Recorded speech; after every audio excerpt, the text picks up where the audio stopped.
Sabi ni Ma'am Maria, narinig ko sa kabila, kaya daw pending dahil hindi siya nag-surrender sa US. Hindi po. Nag-file nga po sila ng motion at sinabing uuwi on his own accord si Pastor Quiboloy kapag reactivated na ang kaso. That way, mabilis po. Kasi ang gagawin nila is, ang posibleng mangyari niyan is, kung hindi pa active yung hukuman o hindi pa dinidinig yung ng hukuman at magpapa-aresto siya, baka patagalin po bago mag-schedule ng court hearings. So yun po ang ang diskarte nila. Ngayon, wag po kasi tayong makikinig parati dun sa kabila. Ang ginagawa po ninyo, lalong-lalo na hinahatid ninyo yung issue dito, ay nagkakaroon sila ng mas malaking audience. Alam nyo naman na ang kanilang panig will never be fair to the people that we feel are victims. So para pwede, hinay-hinayin natin yung mga ganyan. Kasi, it's also a communications game. Bakit natin sila binibigyan ng ganyang pansin? Hindi naman valid yung kanilang komento na ganyan. It is born out of ignorance. Magandang gabi po sa lahat. Ako po si Trixie Cruz Angeles. Ito ang Luminos. Ayusin ko lang dito yung sa TikTok. Ayan. So, magandang gabi sa inyong lahat. I hope everybody is well. Isang mapaulit na katanungan ay kung anong mangyayari dahil may nag-issue na daw ang Senado ng summons kay Pastor Quiboloy. Gayon din, nag-press conference na naman ang House at sinabi na nag-issue din sila at sinasabing kailangan daw mag-comply si Pastor sa kanilang summons. So, anong mangyayari dito? Well, ano ba ang nature ng inquiries in aid of legislation? Sabi ng Korte Suprema, hindi po ito hukuman. Ang kailangan, ang pag-i-issue ng mga summons dito ay sa mga taong maaaring magbigay liwanag sa sitwasyon o mga kondisyones o magbigay ng mga facts ukol dun sa isang iniimbestigahan nilang posibleng i-draft na batas, posible rin nilang i-amendahan o posible rin nilang i-repeal. Hindi po lahat ng mga inquiries in aid of legislation ay nagbubunga ng isang batas o ng pagbabago sa batas o sa pagre-repeal nito. Gayon pa man, nakasaad sa ating saligang batas na maaari may power talaga ang ating legislatura na mag-issue ng ganitong summons at manawagan ng mga saksi. At para nang sa gayon ay ma-fulfill nila ang kanilang obligasyon bilang mga mambabatas na gumawa ng nararapat na batas para for the public good. Ngayon, hindi naman 100% all the time ay tama ang Senado o ang House kanilang pagsuserve. So, tingnan po natin yan. So, halimbawa, ang sinasabi nila ay mag-serve sila ng summons.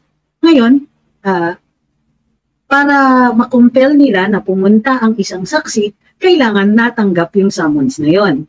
Kung wala yung tao dun sa kanyang declared home address o sa ibang mga address, masaserve ba ang summons? Kadalasan po, hindi.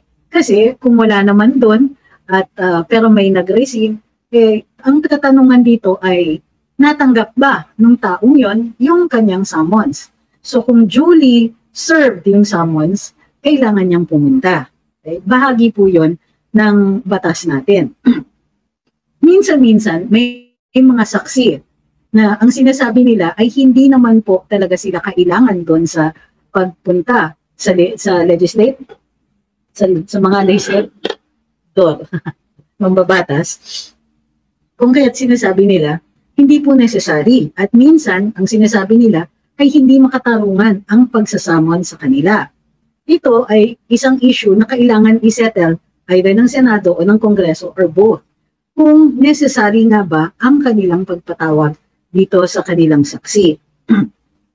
May ilang beses na pong dinala sa ating hukuman sa Korte Suprema ang issue na ganito, kung kaya't parating ina-uphold ng ating Supreme Court ang power ng ating Senate o ng House mag-issue ng summons. Ngayon pa man, hindi po 100% yan. Halimbawa, doon sa kaso ni Lincoln Ong, nung siya po ay biglang ipinadetain ni Senator Gordon, ang sabi ng Korte Suprema, may power talaga ang Senate na mag-inquiry in aid of legislation. May power silang mag-compel na pumunta ang mga witnesses. At may power din sila mag-impose ng contempt. Ngayon pa man, para makapag-impose ng contempt bilang, how do you call this? Bilang compulsory measure, kailangan kung i-detain niyo yung tao, mayroong due process. Uy, nasa due process na naman tayo. So, ang sinasabi dito ay kailangan binigyan si Lincoln Ong noon ng pagkakataon na sumagot, ng pagkakataon na makapag-explain, and so on, bago siya na-detain. Kasi ini-impose nga yung detention niya bilang isang penalty. Now, general rule din, kapag penalty ang ini-impose na contempt, usually dadaan yan sa hukuman. In this case, however, dun sa kaso ni Lincoln Ong, sabi ng Korte Suprema, hindi necessary. Pero ang kinailangan ipatunayan ng Senado o gawin ng Senado under the aegis at the time, under the of Senator Gordon sa kanyang committee, ay dapat in-afford o binigyan si Lincoln Ong ng due process. Ano pa ang mga restrictions ng legislators dito? Sa pagsama ng mga government officials, kapag nasa cabinet level, maaaring pigilan sila ng presidente. At pwedeng sabihin ng presidente, huwag kayo pumunta. In which case, subservient po ang legislators doon sa order ng presidente. Kasi ang sinasabi ng hukuman, kailangan i-separate yung mga yan.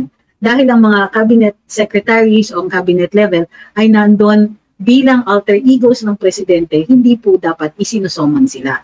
So it will be up to the president. Pag less than that, within certain ranks, after below that of cabinet secretary, then kailangan pumunta pa rin. So, si Pastor Quiboloy ay isang private person. Naubo po ako ha, kaya pasensya na. So, yun yung mga ilang mga restrictions sa power ng legislators natin to issue their summons at saka mag-find in contempt. Ngayon, maliwanag po yung batas pagdating dito sa pagsamon, katulad ng pagsamon kay Pastor Quiboloy. Okay? Gayon pa man, ang sinasabi ni Pastor is, ito ay pinaparaan lang ng Senado o ng Kongreso yung pagsamon sa kanya. Nang sa gayon ay pahiyain siya dahil pinuno siya ng isang relihiyon. It's to take him down a notch. And also, may political aspect dito. Alam nila na malakas si dating Pangulong Duterte sa kanya, or magkaibigan sila, at binibigyan ng plataforma ni Pastor Quiboloy ang dating Pangulo para makapag-criticize sa ating gobyerno. Ito ba ay mga paraan para salagin ang summons? Posibleng hindi. Pero, ang pinakadepensa niya ngayon ay kung ang summons ay tamang na-serve, kung na-serve ng maayos ito. Inananunsyo na ni Pastor Quiboloy na wala siya doon sa mga lugar kung saan ini-expect siya. And therefore, kung pilitin ng Senado na doon siya i-serve, pwede niyang i-contest kung duly served yung summons na yon. Isa yung depensa, ha?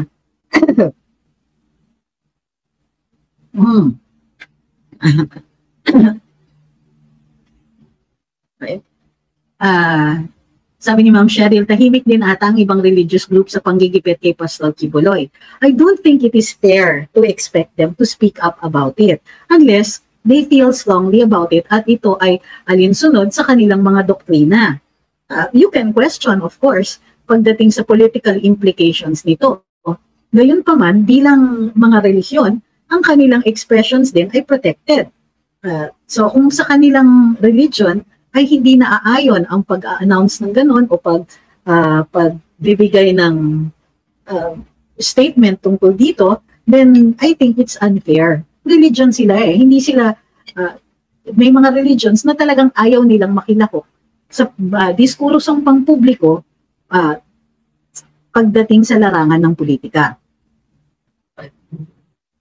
Maaari din, halimbawa, na i-raise ni Pastor Quiboloy ang issue ng oppression doon sa mga hukuman. At kapag binigyan siya ng TRO, maaari niyang ipatigil muna yung service nito at habang nililitis. So ang tingin ko dyan, meron siyang recourse sa hukuman. Sabi ni Kim Chi Sushi, wala nga masabi si BBM sa mga namatay na sundalo, sa kalokohan pa kaya ng mga Senado, less talk, less mistake.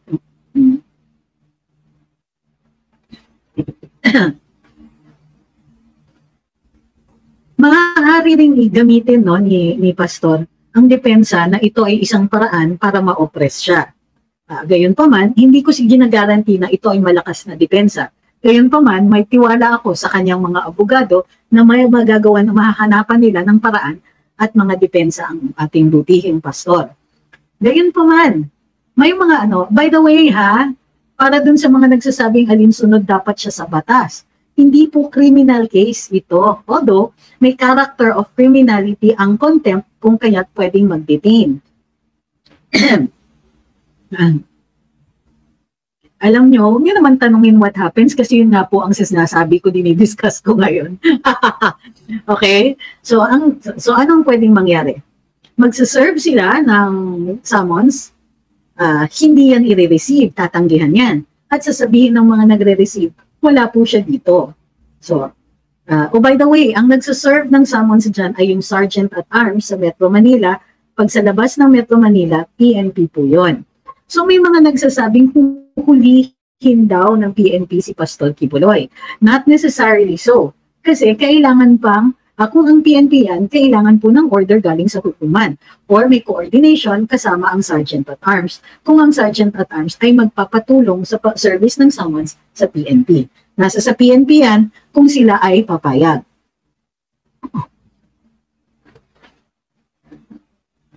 Okay?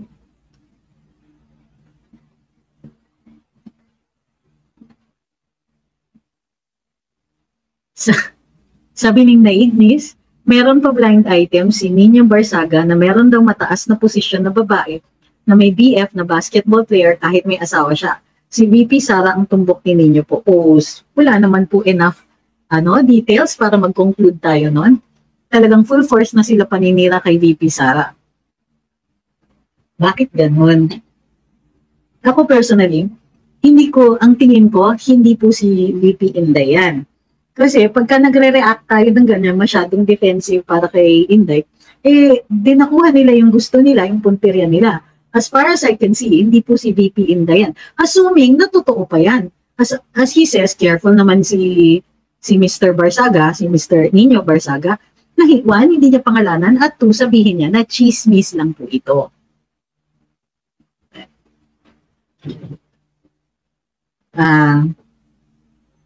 Sabi ni Scorpion Mix, nagpapabango ang committee ng Senate hearing against SMNI.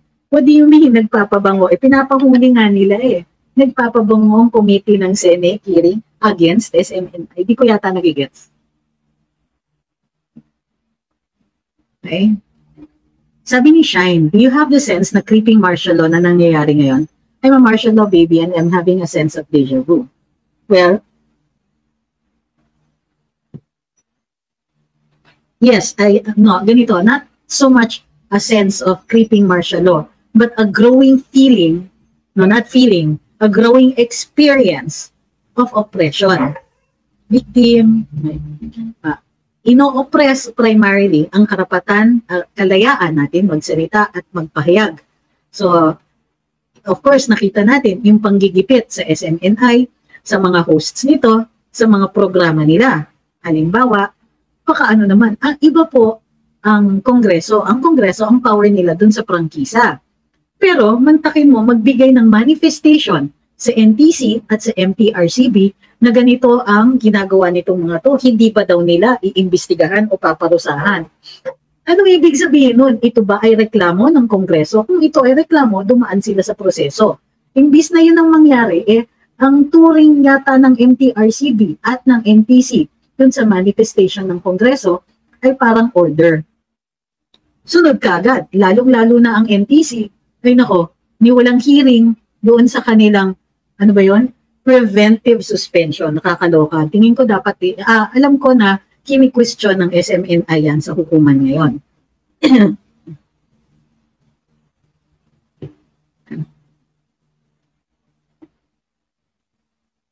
Sabi ni Raniel, bakit ba napaka-powerful ng mga makakaliwa na gaya ni Hontivirus sa gobyerno ngayon? Ako ang tingin ko, well, yung nasa Kongreso maliwanag yon. Kasi, well, good sila with the House Speaker. Kumbaga, politically aligned sila, except for dito sa So, kunwari, nagpapabango sila dun sa kanilang mga ire-recruit na estudyante. So, kunwari, tutol sila sa charter change. Pero hindi sila tutol sa House Speaker.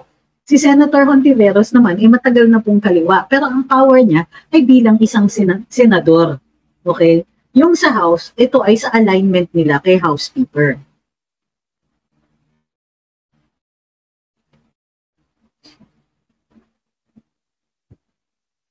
No. Sabi ni Rilmi, may power ba ang FBI na hulihin si Pastor dito sa Pilipinas? Kailangan po ng due process pa rin. So dapat mag-file sila ng extradition. Ang extradition po ay kailangan dumaan sa hukuman ito.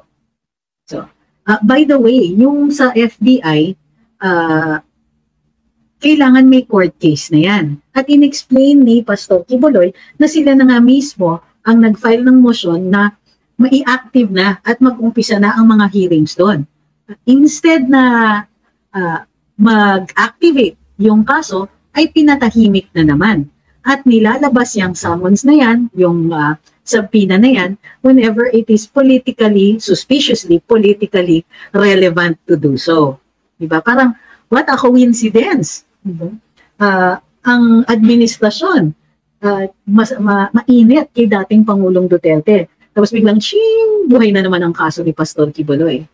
So, huwag niyong iisipin na komat nasa Estados Unidos, lahat ng kanilang court proceedings ay walang taint, walang bahid ng politika. Meron din. Bakit naman nila gagawin yun? Maimbestigahan ang pagkamatay ng isang recruit sa Bohol. Bakit? Anong iimbestigahan doon? At anong batas po ang gagawin? Ayaw na natin na pinakikialaman ng mga legislators natin ang mga criminal cases. So, bakit iimbestigahan? Ano po ang kontrobersya na magbubunga ng batas? Ayaw nga natin na inaabuso ng mga legislators natin yung mga proseso nila tapos mananawagan tayo ng ganyan.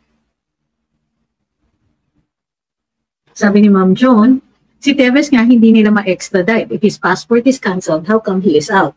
Hindi ba kay Andres Bautista ganun din? Cancelled yung passport, hindi rin pinauwi. Nasa sa gobyerno yan. Ayaw nila talagang pauwiin. Kayo naman.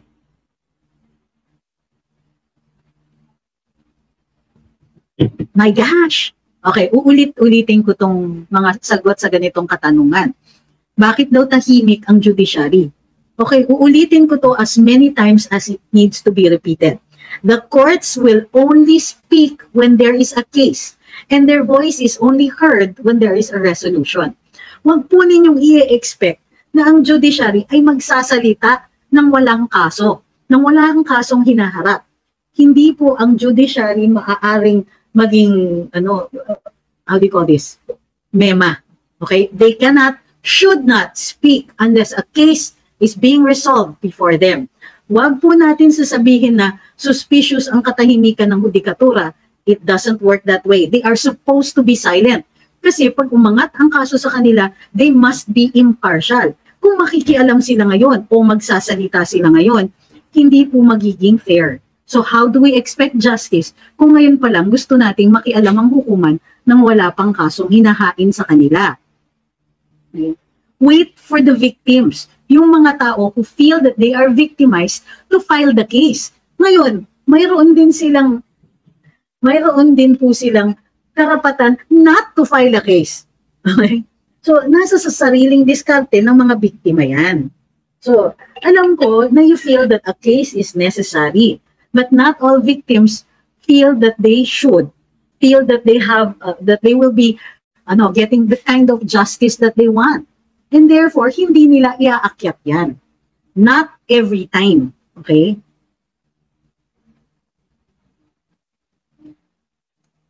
Sabi ni Ma'am Maria, narinig ko sa kabila, kaya daw pending dahil hindi siya nag-surrender sa US. Hindi po.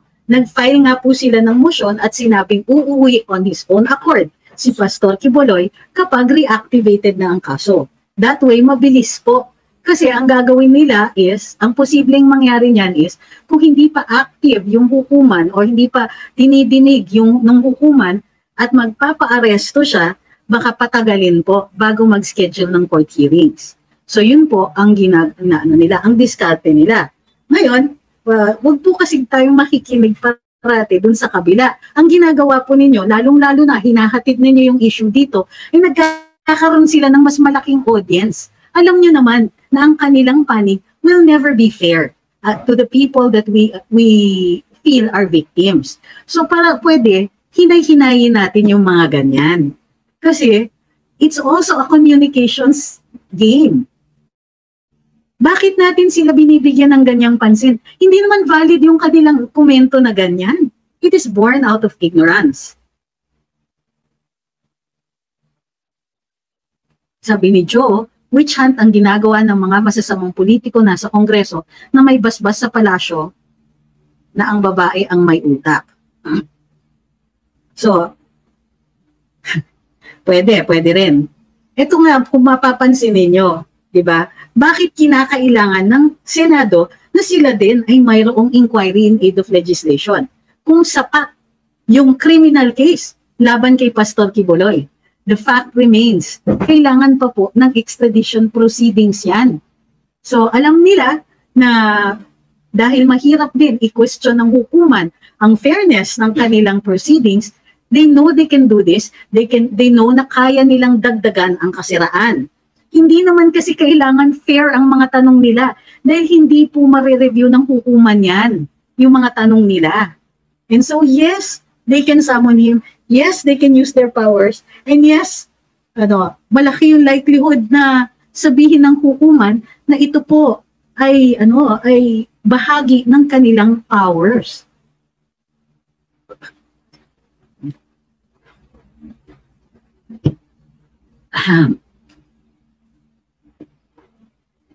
Sabi ni Doisters, the courts can never express their thoughts lest they be accused of being biased should the case reach their desks. Yes. Sabi ni Ma'am John, ano kayang in aid of legislation sa kaso ni Pastor? Meron naman tayong revised penal code and VAUC.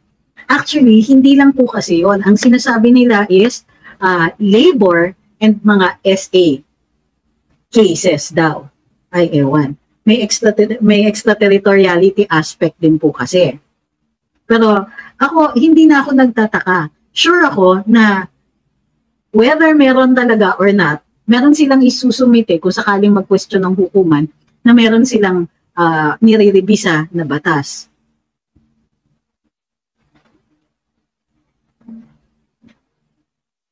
Ha? Uy, walang motto. Those are disciplinary cases. Holy cow, don't compare apples with oranges. So, can you please phrase your question not as a challenge, but rather as an honest one? Kasi ang nangyayaring ginagawa ninyo, parang dinidiin mo ko na sabihin, oy, mali ka.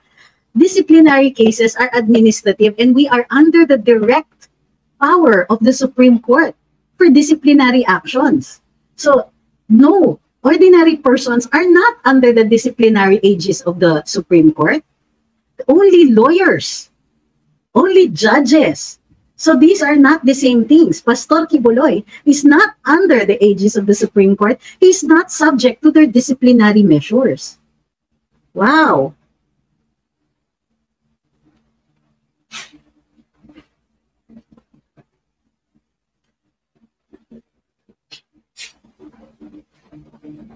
Hi kay Melby. Paano nanumpa sa Senado ang mga witness ni na may takip ang mukha? Hindi po naman kailangan na expose ang mukha nila because they're only swearing in. They're only guaranteeing na sila po ay sasagot ng totoo. This is to bind them. So, yun po yung hindi po kailangan pinapakita sa publiko ang kanilang mga mukha. Although, you are free to conclude na suspicious nga that they don't show their faces. That can be an opinion. Pero yung kung valid yung kanilang oath, valid po yun.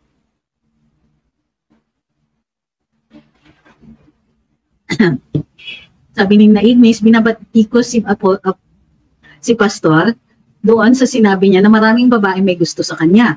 totoo naman po yun. Kasi iniisip ng mga babae na kapag naging asawa nila si pastor, eh yayaman sila bigla. Pokrito kasi yung mga bumabatikos kay pastor. You know, power is an aphrodisiac. Diba?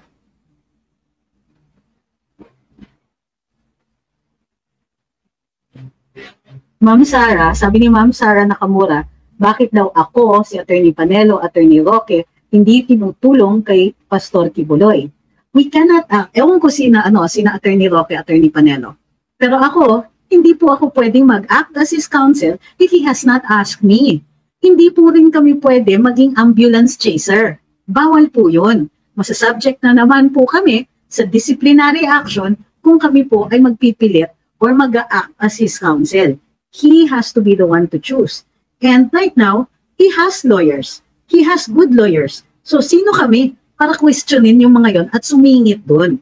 Huwag po ganyan, nakakapahamak yung mga ganyan.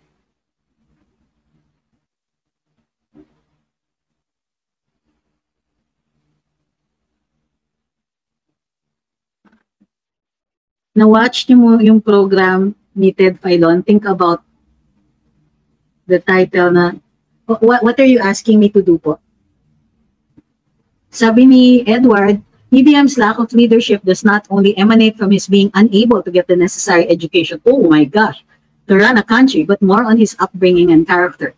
Lisa, on the other hand, saw this weakness. Wow! What a bold statement. Sabi ni Realme, ay, nabasa ko na pala yan. Sabi ni Red Fishman, si Risa kasi ginawang court yung Senate inquiry.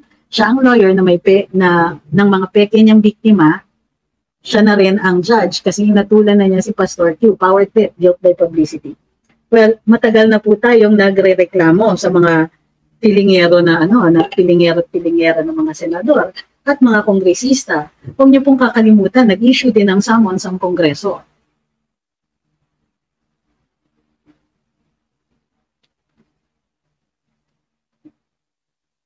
Sabi ni Nats, nasa batas ba natin na pwede ipa-aresto ng mga senador ang tao na ayaw namang pumunta para imbestigahan nila? Yes po. Actually, nasa saligang batas the power to find in contempt. Opo, nasa batas po yan.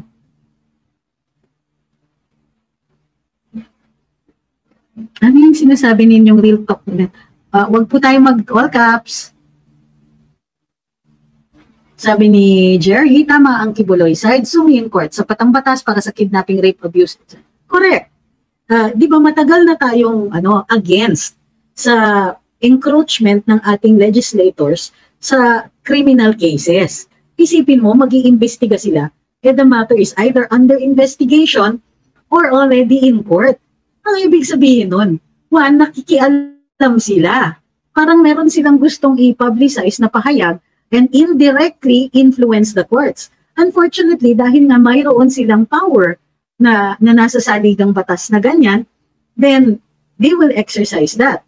O, meron ba tayong naririnig ng mga taong naghihikayat na i-restrict naman natin ang power to find in contempt? Restrict naman po natin yan. At saka yung mga investigations in aid of legislation. Kasi pagka nasa hukuman na o active investigation, naapektuhan nila yung pagtakbo ng hustisya.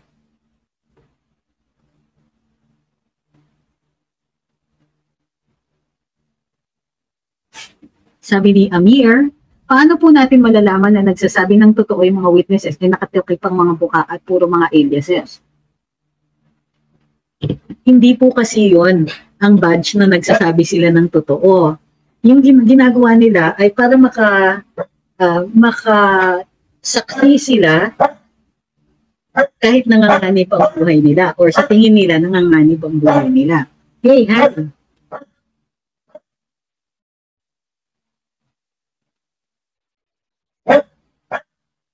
Yes, sabi ni Bernstein, since we have the right to remain silent, pag pinilit nilang papuntahin si Pastor sa Senate, pwede bang manahimik siya doon? Hindi po right to remain silent, but the right against self-incrimination. Hindi po siya kasi detainee o ide-detain. Sabi ni Christian, masakit man isipin, pero yung dalawang branch wala na sa tamang hulog, kawawa ang mamamayan. Sabi ni Cristita sa TikTok, ang tagal, ay, nasa na yun? Wala. Harap yun na lang kasi matagal na issue kay Kibuloy. Ano sa tingin ninyo? Yung paggagamit ng lahat ng mga, Harry, enough! Tingin na si Harry. Harry! Okay. So, dali lang. Ito ba, please? Hindi mo na siya kay Yoshi. Okay. Alright. Nawala ako. Ang paggamit po ng lahat ng paraan na available sa ating sistema ay hindi po issue sa hukuman. As long as these remedies are available, halimbawa, kailangan mayroong extradition. At para ma-extradite po siya, kailangan mag-file ng kaso dito. So, anong sama po nun? Available naman po ang remedy na yun sa kanya. Gusto ninyo, i-waive niya yung mga karapatan niya. Pagka sinasabi niyo, harapin na niya kasi, hindi po tama yun. Kasi hindi niya wini-waive yung kanyang karapatan. At wala tayo sa lugar na pilitin siya na i-waive yung kanyang karapatan na yun.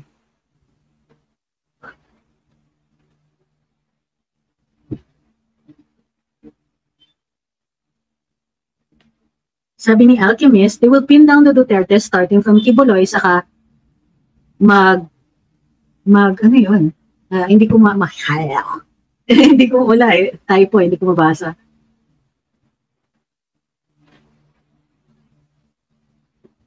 Bakit sa tingin nyo maraming vloggers na kumukutsa kay Kibuloy tulad ni na Attorney Claire at Manateros? I don't know. Opinion po nila yon at wala naman ako sa lugar mag-speculate kung bakit yun ang opinion nila. Kasi di ba galit na galit tayo dun sa mga taong nagsasabing bayaran kayo, bayaran. Wala namang ebidensya. So hindi ko rin po gustong gawin yan sa ibang mga vloggers. So, I really don't know why. Pwede naman silang mag-express ng ibang opinion. Sabi ni Ramo, Omar pala, sa napanood ko na balita na nahuli si pastor sa Hawaii na malaking pera at mga baril at ang umako ay manager niya. Ano po yung relevance niyan? Ito, sabi ni Ma'am Christine, this is scary. The House and the Senate, Luisa, are joining forces in wielding their power and using it oppressively. Yes, but they've been doing this for quite some time. Para sa akin, expected na na action ito. And therefore, in the bigger scheme of things, kasi yung bigger scheme dito, yung pagtutol natin sa isang administrasyon that is becoming increasingly oppressive and dictatorial. So, yan po ang dapat natin tinututulan. Tama po kayo na it looks this way, pero hindi po yata lahat ng senador dahil andyan pa nga si Senadora Aimee. Sabi ni Ferds, takot ang Kongreso sa SMNI, yun po ang totoo. Opo, wala namang question about that Alam natin, at alam natin lahat ito ay pamumulitika lang. Sabi ni Mother Chill, ang gobyerno daw po ngayon ay gumagawa ng gulo. Oo, di ako nagdududa doon. In the meantime, tignan nyo kung sino yung sinusuportahan nila at kung sino yung mga nakikita natin na nagpapabango pa nang sa gayon makapwesto sila o makaporma sila sa susunod na administrasyon. Bantayan ang mga tulfo. Bantayan yung mga may alignments dun sa administrasyon, whether it is a loose alignment or a close one.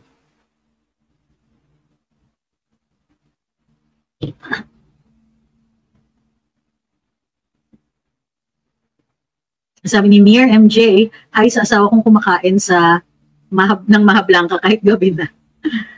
Ma'am Hilda, activated po yung stars. So, hindi ko sure kung activated pa rin sa Luminous. Baka nasa group po kayo. So, doon po kayo sa Trixie Cruz Angeles na page o kaya sa Luminous na page. Doon po activated po yung stars. So, sabi ni Ma'am Rachel, fake news kaya di naman binabanata ng Banatero si Kibuloy po. Ayun.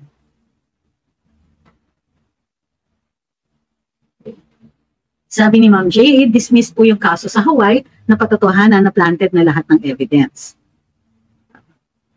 Sabi ni Carlyle, si Tulfo nga nauli sa PCSO issue, nung una parang nakakain ng Mel Robles. Oo nga eh. Sabi ni The Bakerist, kahit sino matatakot humarap sa Senado, mga witness na nakatalokbong at nagtatago sa alias-style publicity ang nangyayari. Totoo yun. Sabi ni Ferds, gone na daw are the days of Duterte's kind of governance and we're back to Quacos. Yeah. Ay nako. So ayan. So I don't blame anybody kung sa tingin natin ay, you know, nakaka-down, nakakawalang gana itong mga to. Alam natin na pure pamumulitika ito. Naintindihan ko yung politicking. Pero wag sana yung sa ano, to the point na nag-violate na sila ng mga karapatan. Sabi ni Ma'am John, is it true 6,000 police will be deployed at the Cebu rally tomorrow? If true, it's overkill and OA. Well, I understand that. Yes, it's overkill and it's OA, and I hope na walang mga agitators na ipapasok dyan. Yun ang kailangan ingatan natin. Ano yan eh, style yan eh, ng gobyerno. Magpapadala ng agitators o kaya magpadadating yung mga kaliwa na galit sa mga Duterte. At ayan, naku, ayan na yung pusa ko. Belly, good heavens. Okay, sit there. Ayan, nakita sa TikTok si Belly. Hey, Belly, say hi. Say hi.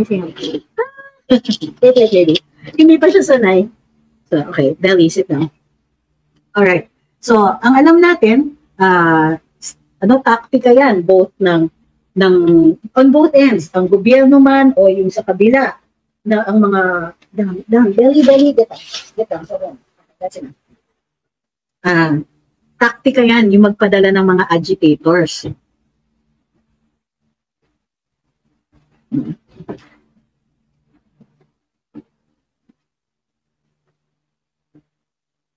Okay. Hindi po ba pwedeng pumasok na sa eksena ang COA tungkol sa mga korupsyon na ginagawa ng Tambaloslos? Muli, sasabihin ko sa inyo, Mr. Nalds Daily.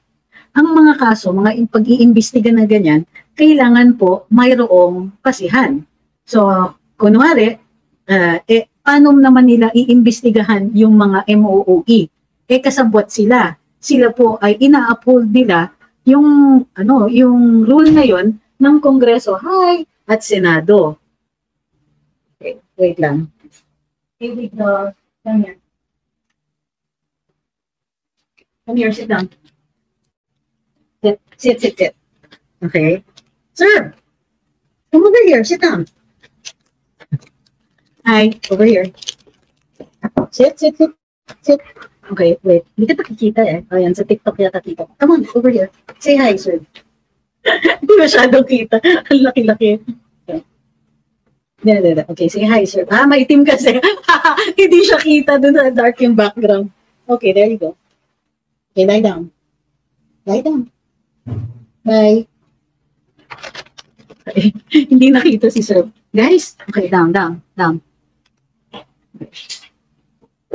Hi, good morning kay Chino Mirabueno.